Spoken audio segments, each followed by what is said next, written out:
喂，胡志明市究竟準備幾錢過嚟玩翻個4日3晚？其實成個預算咧，我會放喺最後啊。咁一般胡志明市咧，我哋主要重心咧，肯定唔係放喺酒店啊。酒店咧，你揀翻嗰啲普通4星啊，或者係我哋 CBD 嘅一啲公寓型嘅酒店咧，其實出入方便就 OK 㗎啦。因為畢竟你每一日都會出去玩，辣妹洗頭啦。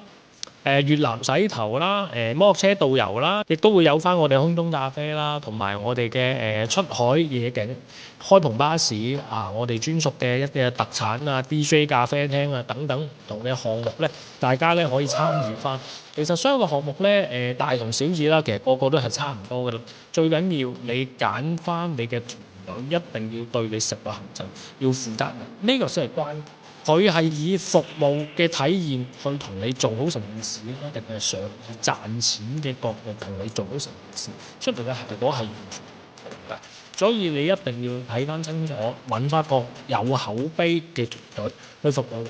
呢個咧就係保障你成件事嗰個過程。因為大家一定要記住，我哋旅遊出嚟使錢係要開心，並唔係貼錢擺喺人手嘅。最後講翻成個預算啦，一般建議啦，準備翻1.2到1.8個不變啊。